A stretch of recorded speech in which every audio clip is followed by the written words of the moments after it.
ओम नमः शिवाय। एक बार फिर से स्वागत है आपका अपने चैनल एस्ट्रो नॉलेज में।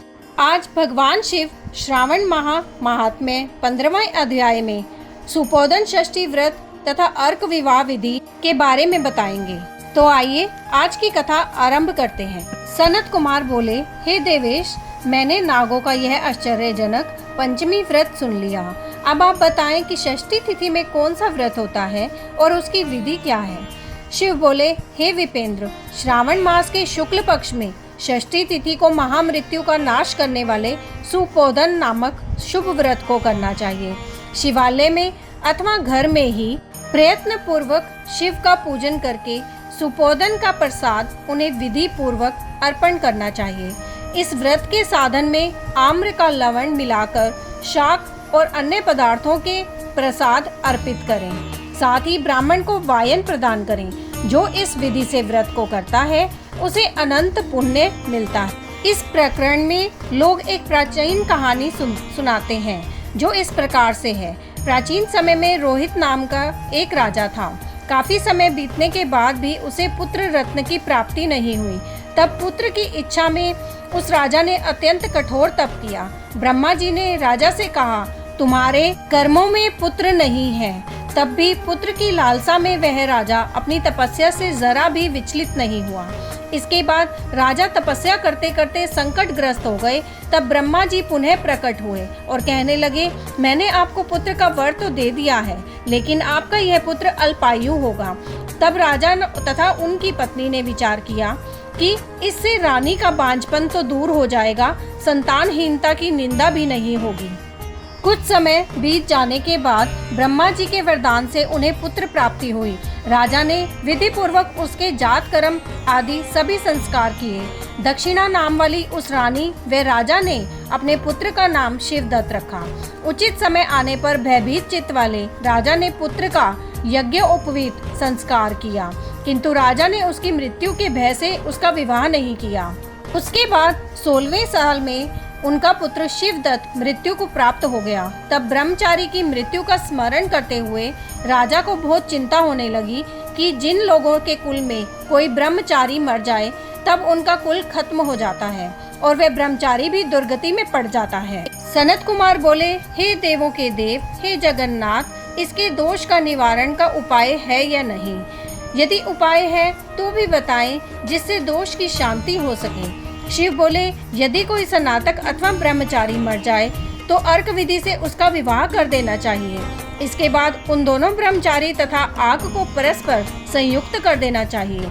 अब अर्क विवाह की विधि कहते हैं, मृतक का गोत्र नाम आदि लेकर देश काल का उच्चारण करके कर्ता कहे कि मैं मृत ब्रह्मचारी के दोष निवारण हेतु वैसर्गिक व्रत करता हूँ। सर्वप्रथम सुवर्ण से उन्नति करके अग्नि स्थापन कर आघार होम करके चारों उच्चारण ओम भू, ओम भुवः, ओम स्वः, ओम मः से हवन करना चाहिए। इसके बाद व्रत अनुष्ठान के उत्तम फल के निमित्त व्रतपति अग्नि के संपादनार्थ विश्व देवों के लिए घी की आहुति डालें। उसके बाद स्विष्टकृत होम करके अवशिष्ट होम संपन्न करें। पुनः देश काल का उच्चारण करके इस प्रकार बोलें, मैं अर्क विवाह करूंगा। उसके बाद सुवर्ण से अभ्युदय कृत्य करके बिना मिलावट तथा मृतक की देह को तेल तथा हल्दी से लिप्त करके पीले सूत से वेष्टित करें और पीले रंग के 2 वस्त्रों से उन्हें ढक दें। इसके बाद अग्नि स्थापन करें और विवाह विधि में प्रयुक्त योजक नामक अग्नि से आघार होम करें। वह अग्नि के लिए आज्य होम करें। उसके बाद चारों उच्चारण से ओम भू, ओम भुवः, ओम स्वः, ओम मः बृहस्पति तथा कामदेव के लिए आहुति प्रदान करें। पुनः घी से हवन करके संपूर्ण हवन क्रम समाप्त करें। उसके बाद आग की डाली तथा मृतक के शव को विधि पूर्वक जला दें। मृतक तथा मिर्यमाण के निमित्त 6 वर्ष तक इस व्रत का अनुष्ठान करना चाहिए। इस अवसर पर 30 ब्रह्मचारियों को नवीन कौपीन वस्त्र प्रदान करना चाहिए और हस्त प्रमाण अथवा कान तक लंबाई वाले दंड तथा कृष्ण मृग चर्म भी प्रदान करने चाहिए। उन्हें चरण पादुका, छत्र, माला, गोपी चंदन, प्रवाल मणि की माला तथा अनेक आभूषण समर्पित करने चाहिए। इस विधान से व्रत करने पर कोई भी विघ्न नहीं होता है। शिव बोले, ब्राह्मणों से यह सुनकर राजा ने अपने मन में विचार किया कि यह अर्क विवाह तो मुझे गौण प्रतीत होता है, मुख्य नहीं, क्योंकि कोई भी व्यक्ति मरे हुए को अपनी कन्या नहीं देता है। मैं राजा हूँ, अतः मैं उस व्यक्ति को अनेक रत्न तथा धन दूंगा जो कोई भी इसकी वधू के रूप में अपनी कन्या प्रदान करेगा। उस नगर में एक ब्राह्मण था। उस समय वह किसी दूसरे नगर में गया हुआ था। उसकी एक सुंदर पुत्री थी जिसकी माता की मृत्यु पहले ही हो चुकी थी। ब्राह्मण की दूसरी पत्नी भी थी जो ब्राह्मण की पुत्री के प्रति बुरे विचार रखती थी तथा दुष्ट मन वाली थी। कन्या 10 वर्ष की थी तब तथा दीन थी और अपनी सौतेली माता के अधीन थी। अतः सौतेली माता ने द्वेष तथा अत्यधिक धन के लालच में 1 लाख मुद्रा लेकर उस कन्या को मृतक राजकुमार के लिए दे दिया। कन्या को ले जाकर राजा के लोग नदी के तट पर शमशान भूमि में राजकुमार के पास ले गए और शव के साथ उसका विवाह कर दिया। इसके बाद विधान पूर्वक शव के साथ कन्या का योग करके जब वे जलाने की तैयारी करने लगे तब उस कन्या ने पूछा, हे सज्जनों, आप लोग यह क्या कर रहे हैं? तब वे सब दुखित मन से कहने लगे कि हम लोग तुम्हारे इस पति को जला रहे हैं। इस पर भयभीत होकर बाल स्वभाव के कारण रोती हुई उस कन्या ने कहा, आप लोग मेरे पति को क्यों जला रहे हैं? मैं जलाने नहीं दूंगी। आप लोग सभी यहाँ से चले जाइए। मैं अकेली ही यहाँ बैठी रहूंगी और जब ये उठेंगे तब मैं अपने पतिदेव के साथ चली जाऊंगी। उसका हठ देखकर दया के कारण दीन चित्त वाले कुछ भाग्यवादी वृद्ध जन कहने लगे, होनहार भी क्या होता है इसे कोई भी नहीं जान सकता। दीनों की रक्षा करने वाले तथा कृपालु भगवान न जाने क्या करेंगे।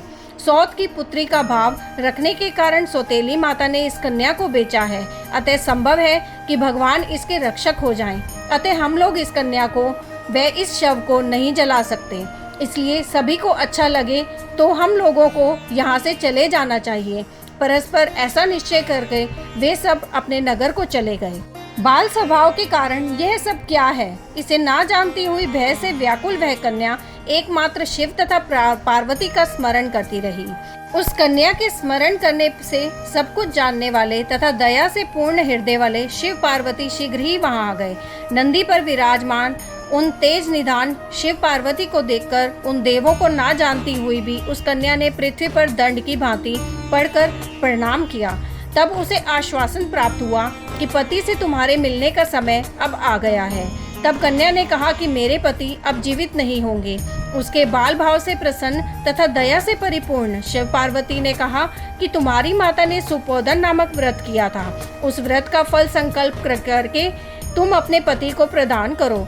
तुम कहो कि मेरी माता के द्वारा जो सुपोधन नामक व्रत किया गया है उसके प्रभाव से मेरे पति जीवित हो जाएं। तब कन्या ने वैसा ही किया और उसके परिणाम स्वरूप शिवदत्त जीवित उठ खड़ा हो गया। उस कन्या को व्रत का उपदेश देकर शिव तथा पार्वती अंतर्ध्यान हो गए। तब शिवदत्त ने उस कन्या से पूछा, तुम कौन हो और मैं यहाँ कैसे आ गया हूँ? तब उस कन्या ने उसे वृत्तांत सुनाया और रात हो गई। प्रातः होने पर नदी के तट पर लोगों ने राजा को वापस आकर कहा कि हे राजन, आपका पुत्र व पुत्रवधू नदी के तट पर स्थित है। विश्वस्त लोगों से यह बात सुनकर राजा बहुत खुश हुआ। वह हर्ष भरी बजवाते हुए नदी के तट पर गया। सभी लोग प्रसन्न होकर राजा की प्रशंसा करने लगे। वह बोले, हे राजन, मृत्यु के घर गया हुआ आपका पुत्र पुनः लौट आया है। इस पर राजा पुत्रवधू की प्रशंसा करने लगे और बोले कि लोग मेरी प्रशंसा क्यों कर रहे हैं? प्रशंसा के योग्य तो यह वधू है, मैं तो भाग्यहीन तथा अधम हूँ। धन्य और सौभाग्यशालिनी तो यह पुत्र वधू है, क्योंकि इसी के पुण्य प्रभाव से मेरा पुत्र जीवित हुआ है।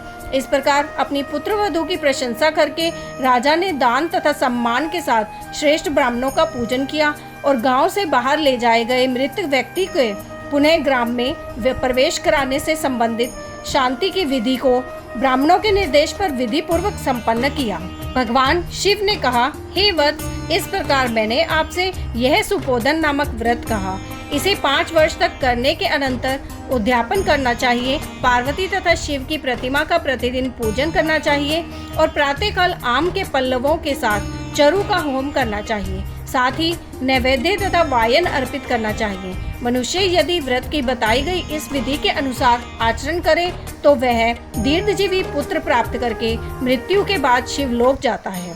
इस प्रकार श्री स्कंद पुराण के अंतर्गत ईश्वर सनत कुमार संवाद में श्रावण मास महात्म्य में सुपोदन षष्ठी व्रत कथन नामक 15वां अध्याय पूर्ण हुआ।